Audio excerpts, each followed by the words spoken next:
Vamos tratar agora um pouco sobre o primeiro templo, o Templo de Salomão. Ele foi construído no quarto ano do reinado de Salomão, exatamente conforme diz a Bíblia em 1 Reis 6:1, 480 anos após o Êxodo. Sua construção tomou cerca de 7 anos e terminou em torno de 1006 a.C. Outros datam essa data um pouco mais para frente, porque também consideram o Êxodo em torno do ano 1200 a.C., ao invés de 1490. Devido então à desobediência do povo às leis de Deus, este templo foi destruído por Nabucodonosor, rei de Babilônia, no ano de 586 a.C., o que nos dá também uma marca muito importante de correlação histórica com os eventos de Israel. Então ele permaneceu erigido aproximadamente 420 anos. Esse templo ficou destruído em torno de 70 anos até a reconstrução do segundo templo. O segundo templo foi construído por Zorobabel, ao tempo de retorno do cativeiro de Babilônia, que durou em torno de 70 anos. Foi dedicado no ano de 515 a.C., aproximadamente, e foi edificado então por Zorobabel quando retornou do cativeiro, cerca de 70 anos aproximadamente após a destruição do primeiro templo. Foi posteriormente reformado e ampliado por Herodes o Grande. Sua reforma durou cerca de 46 anos. Esse templo reformado por Herodes é o templo da época de Jesus, conforme descrito em Marcos 13:1 e João 2:18-20, dizendo: Quando saía do templo, disse-lhe um dos seus discípulos: Mestre, olhe que pedras e que edifícios. Ao que Jesus lhe disse: Vê esses grandes edifícios? Não se deixará aqui pedra sobre pedra que não seja derribada. Em João 2:18-20, diziam assim: Protestaram, pois, os judeus, perguntando-lhe: Que sinal de autoridade nos mostra para fazeres isto? Respondeu-lhe Jesus: Derribai esse santuário, e em 3 dias eu o levantarei. Disseram, pois, os judeus: Em 46 anos foi edificado esse santuário, e tu levantarás em 3 dias? Mas ele falava do santuário de seu corpo. Então, esse templo é a respeito do qual Jesus profetizou a sua destruição, juntamente com Jerusalém. Ele realmente foi destruído no ano de 70 da nossa era pelo general Tito, romano, em consequência da revolta judaica. A revolta judaica ela se iniciou em torno de 66 anos da nossa era e culminou com o cerco e destruição do templo e da cidade de Jerusalém no ano 70 da nossa era, pelas tropas romanas, comandadas então pelo general Tito. O cerco de Jerusalém e sua destruição durou cerca de 143 dias e foram momentos de aflição e tribulação para os judeus que estavam na cidade de proporções inigualáveis em toda a história. Trata-se daquela grande tribulação que Jesus havia referido para os judeus. O sermão profético de Jesus ele foi muito claro sobre essa situação que os judeus haveriam de passar, referiu-se a isso como uma tribulação tremenda, nunca antes vista em nenhuma nação. Na verdade, quando a gente lê sobre esta guerra, nós vemos que esse cerco, essa situação, essa opressão, essa guerra é algo tão terrível, quase que indescritível.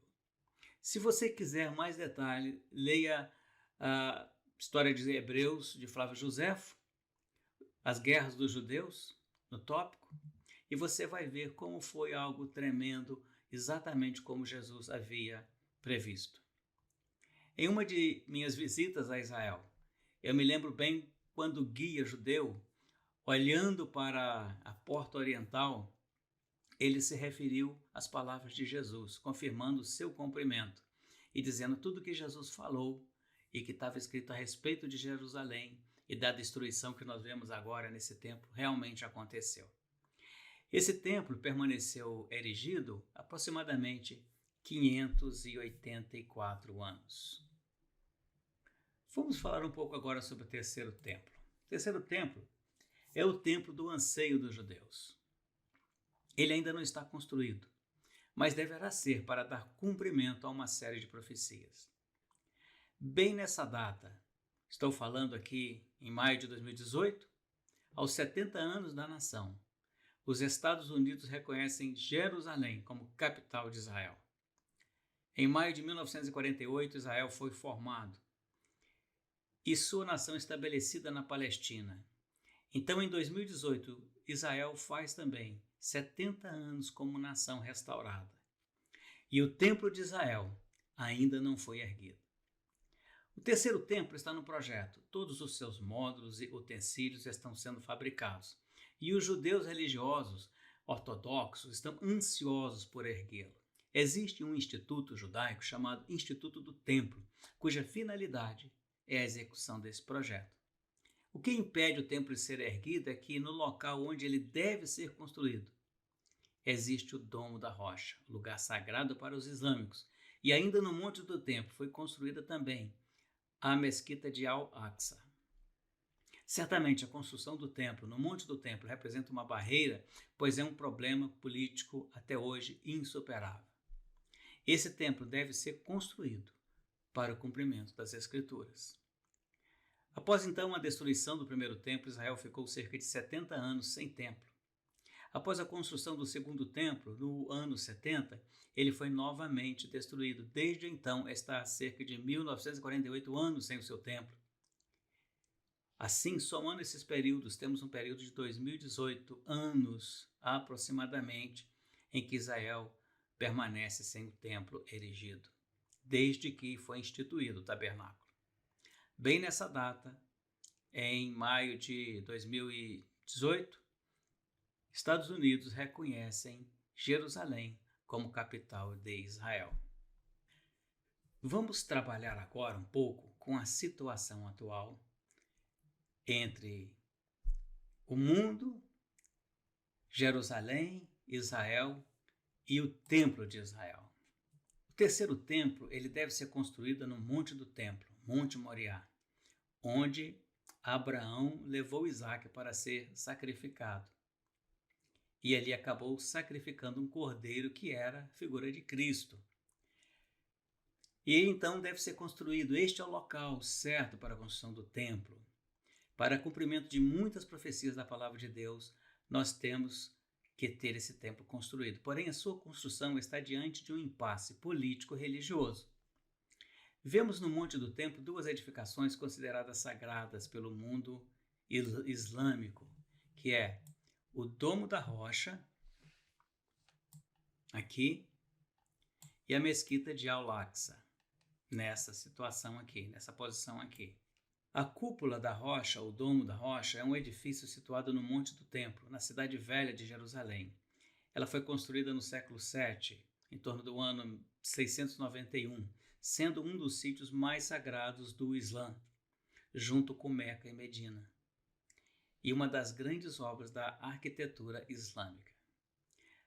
O exército e a polícia israelense estão nas proximidades deste local para evitar qualquer incidente, como já aconteceu no passado, o que poderia causar uma guerra enorme que englobaria todo o mundo muçulmano. Apesar dos conflitos e da oposição a Israel, esta nação se sente cada vez mais confiante no seu governo e no seu exército e em sua economia.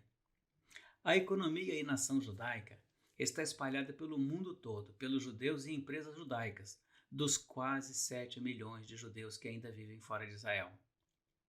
Não seria surpresa se de repente resolvessem ocupar o Monte do Templo e ali construir o seu templo, mas essa é uma questão muito reservada. Nós não sabemos ainda com precisão como esse templo vai tomar forma, mas é uma realidade bíblica que ele será reconstruído. Vamos ver um vídeo onde nós vemos o primeiro-ministro de Israel mostrando claramente o valor e importância do Templo do Monte para os judeus.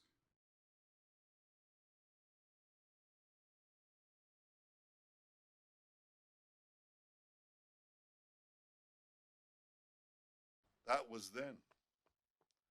This is now. Today,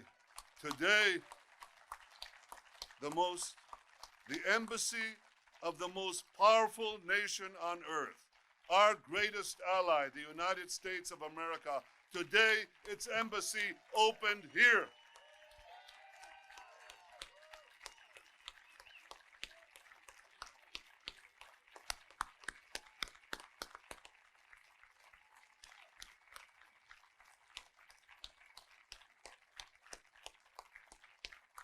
What a difference. What a difference. So for me, this spot brings back personal memories.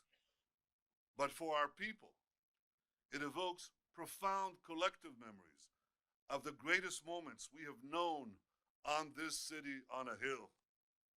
In Jerusalem, Abram passed the greatest test of faith and the right to be the father of our nation. In Jerusalem, King David established our capital 3,000 years ago. In Jerusalem, King Solomon built our temple, which stood for many centuries. In Jerusalem, Jewish exiles from Babylon rebuilt the temple, which stood for many more centuries. In Jerusalem, the Maccabees rededicated that temple and restored Jewish sovereignty in this land. And it was here in Jerusalem, some 2,000 years later, that the soldiers of Israel spoke three immortal words: Har Habayit Biadenu, the Temple Mount is in our hands. Words that lifted the spirit of the entire nation. We are in Jerusalem and we are here to stay.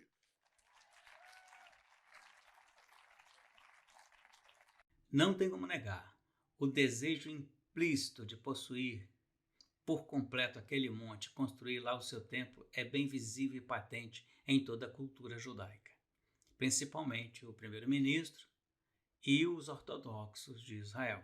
Sobre a promessa de restauração do templo, existe uma referência bíblica que mostra que o terceiro templo estará em pé por ocasião da grande tribulação, bem no meio da última semana de Daniel. Isso reflete-se do profundo desejo e preparação dos judeus para a construção do seu templo. Em Daniel 9, 27 e 2 Tessalonicenses 2,4, nós vemos escrito: Ele fará um pacto firme com muitos por uma semana, e na metade da semana fará cessar o sacrifício e a oblação. Quer dizer, se existe o sacrifício e a oblação, tem que ter o templo, porque os judeus não vão praticar esses atos religiosos sem ter o altar e o seu templo construídos. Em 2 Tessalonicenses 2,4 diz assim: Aquele que se opõe e se levanta contra tudo que se chama a Deus ou é objeto de adoração, de sorte que se assenta no santuário de Deus, apresentando-se como Deus. Ora, ele está se referindo a sentar-se no santuário de Deus, no templo construído pelos judeus.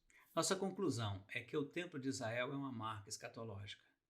Ela deve ser construída um pouco antes da última semana de Daniel, ou então estar pronta até a metade dessa semana. O desejo crescente do povo de Israel de edificar esse templo é muito grande, mesmo porque traria uma importância e foco muito grande para a cidade de Jerusalém. Porém, os obstáculos ainda precisam ser superados.